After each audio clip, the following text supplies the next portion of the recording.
శ్రీ సాయినాథాయ నమః. శ్రీ సాయి సచ్చరిత్రం 48వ అధ్యాయం. సద్గురుని లక్షణములు సేవడే సపత్నిక దంపతులు. ఈ అధ్యాయం ప్రారంభించినప్పుడు ఎవరో హేమాడ్ పంతును బాబా గురువా లేక సద్గురువా అని ప్రశ్నించిరి. ఆ ప్రశ్నకు సమాధానం ఇచ్చుటకై సద్గురువు లక్షణములను హేమాడ్ పంత్ ఇట్లు వర్ణించుచున్నాడు. సద్గురుని లక్షణములు: ఎవరు మనకు వేదాంతములను శాస్త్రములను బోధించెదరో, ఎవరు చక్రాంకితము చేసెదరో, ఎవరు ఉచ్ఛ్వాస నిశ్వాసములను బంధించెదరో, ఎవరు బ్రహ్మం గురించి అందంగా ఉపన్యసించెదరో, ఎవరు భక్తులకు మంత్రోపదేశం చేసి దాన్ని పునశ్చరణ చేయమందురో, ఎవరు తమ వాక్శక్తితో జీవిత పరమావధిని బోధించగలరో, కానీ ఎవరు స్వయంగా ఆత్మ సాక్షాత్కారము పొందలేరో అట్టివారు సద్గురువులు కారు. ఎవరైతే చక్కని సంభాషణ వల్ల మనకు ఇహపర సుఖములందు విరక్తి కలుగజేసెదరో, ఎవరు ఆత్మసాక్షాత్కారమందు మన అభిరుచి కలుగునట్లు చేసెదరో, ఎవరైతే ఆత్మసాక్షాత్కార విషయమున పుస్తక జ్ఞానమే కాక ఆచరణమందు అనుభవం కూడా పొంది ఉన్నారో అట్టివారే సద్గురువులు. ఆత్మసాక్షాత్కారంను స్వయంగా పొందని గురువు దానిని శిష్యులకు ఎట్లు ప్రసాదించగలరు? సద్గురువులు స్వప్నమందైనను శిష్యుల నుండి సేవ గాని ప్రతిఫలం గాని ఆశించడు. దానికి బదులుగా శిష్యులకు సేవ చేయ తలుచును. తాను గొప్పవాడని తన శిష్యుడు తక్కువవాడని భావించడు. సద్గురువు తన శిష్యుని కొడుకు వలె ప్రేమించడే కాక తనతో సరిసమానంగా చూచును లేదా పరబ్రహ్మ స్వరూపంగా చూచును. సద్గురుని ముఖ్య లక్షణం ఏమన్నా వారు శాంతమునకు ఉనికిపట్టు. వారెన్నడూ చాపల్యమునకు గాని చికాకు గాని చెందరు. తమ పాండిత్యమునకు గర్వించరు. ధనవంతులు, పేదలు, గనులు, నీచులు వారికి సమానమే. హేమాడ్ పంత్ తన పూర్వజన్మ సుకృతముచే సాయిబాబా వంటి సద్గురు ఆశీర్వాదమును సహవాసమును పొందేదని తలంచెను. బాబా యవ్వనమందు కూడా ధనం కూడబట్టలేదు. వారికి కుటుంబం గాని స్నేహితులు గాని ఇల్లు గాని ఎట్టి ఆధారము లేకుండెను. 18 ఏళ్ల వయసు నుండి వారు మనసును స్వాధీనముందుంచుకుని ఒంటరిగా నిర్భయంగా ఉండేవారు. వారెల్లప్పుడూ ఆత్మానుసంధానమునందు మునిగి ఉండేవారు. భక్తులు స్వచ్ఛమైన అభిమానమును చూచి వారి మేలు కొరకు ఏవైనా చేయుచుండేవారు. ఈ విధంగా వారు తమ భక్తులపై ఆధారపడి ఉండేవారు. వారు భౌతిక శరీరంతో ఉన్నప్పుడు తమ భక్తులకు ఏ అనుభవములు ఇచ్చారో అట్టి వారు మహాసమాధి చెందిన పిమ్మట కూడా వారిపై ఆధారపడిన భక్తులకు ఇచ్చుచున్నారు. అందుచే భక్తులు చేయవలసిందేమన్నా భక్తి విశ్వాసములు అనేది హృదయ దీపమును సరిచేయవలేను, ప్రేమను ఒత్తిని వెలిగించవలేను.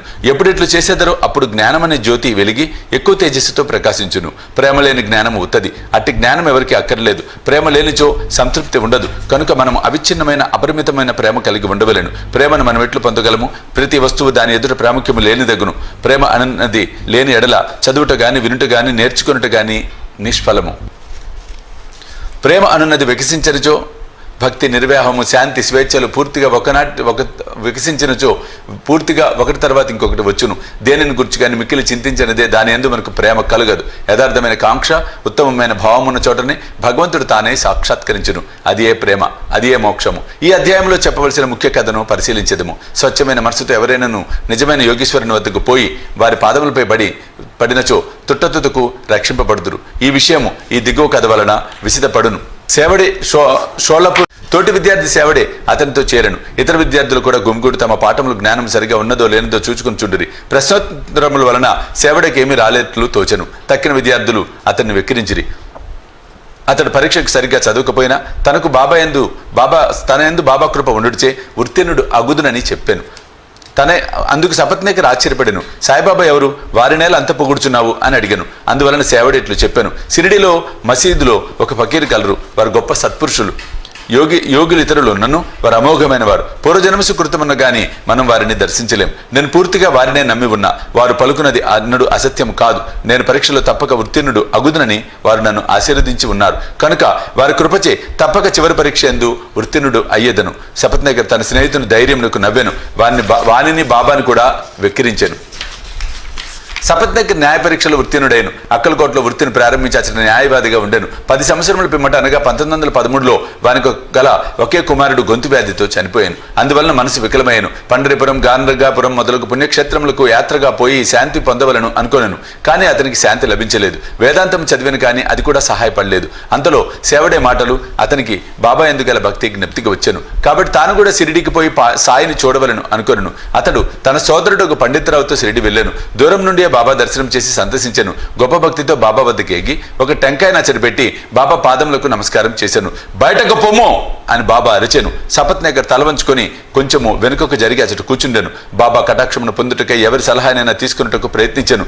కొందరు బాలాశింపి పేరు చెప్పిరి. అతని వద్దకు పోయి సహాయం కోరాను. వారు బాబా ఫోటోలు కొని బాబా వద్దకు మసీదుకు వెళ్ళిరి. బాలశింప ఒక ఫోటోను బాబా చేతిలో పెట్టి ఎవరిది అని అడిగాను. దానిని ప్రేమించు వారిది అని బాబా చెప్పుచు సపత్నేకర్ వైపు చూపాను. బాబా నవ్వగా అచటి వారు నవ్విరి. బాల నవ్వు యొక్క ప్రాముఖ్యం ఏమని బాబాను అడుగుచూ సపత్నేకర్ దగ్గరకు జరిగి బాబా దర్శనము చేయమనెను. సపత్నేకర్ బాబా పాదములకు నమస్కరించగా బాబా తిరిగి వెడలిపమ్మని అరిచెను. సపత్నేకర్కి ఏం చేయాలో అర్థం కాలేదు. అన్నదమ్ములిద్దరూ చేతులు జోడించుకొని బాబా ముందు కూర్చుండ్రి. మసీదు ఖాళీ చేయమని బాబా సపత్నేకర్కు ఆజ్ఞాపించెను. ఇద్దరు విచారంతో నిరాశ చెందిరి.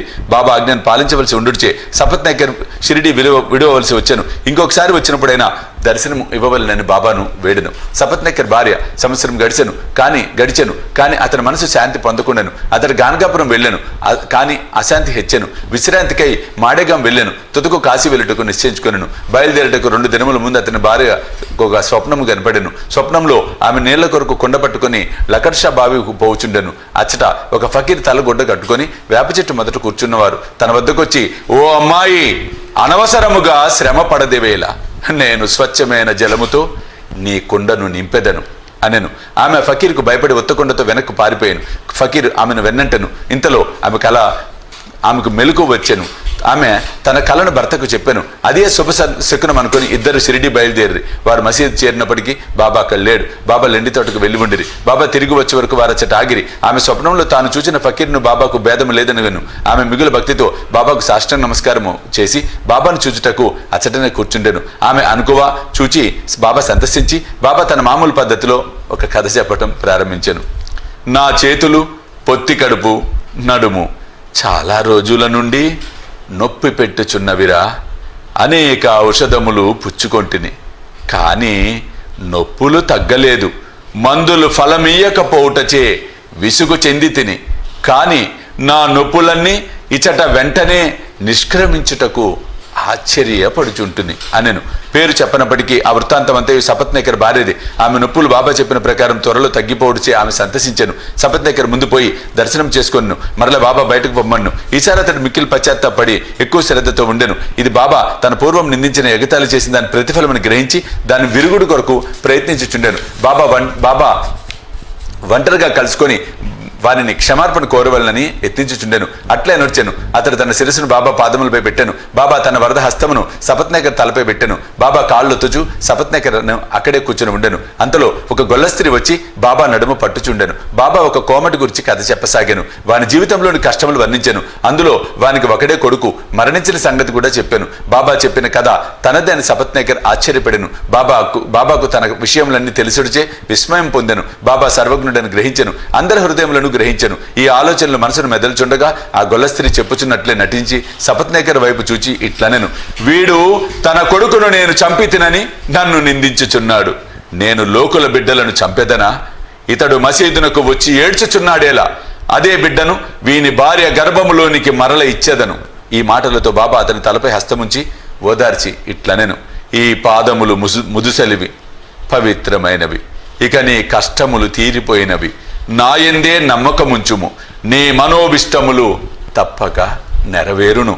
సపత్నేకర్ మైమరిచెను.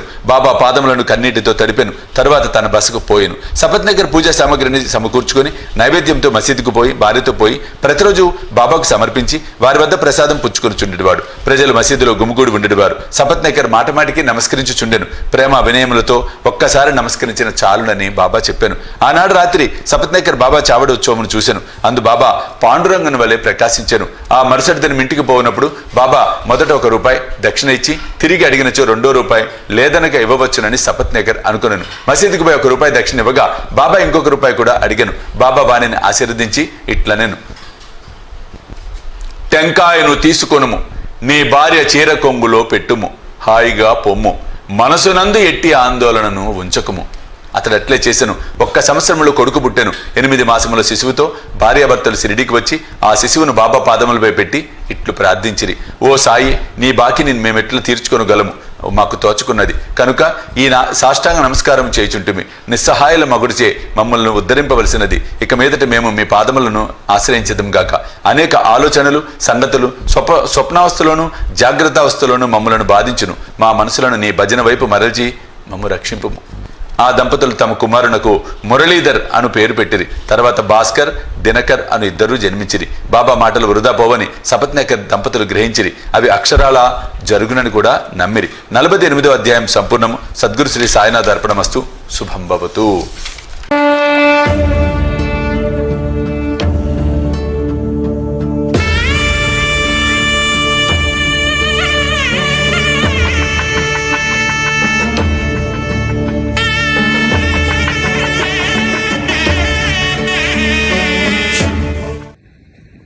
దివ్య రక్ష కవచ యంత్రానికి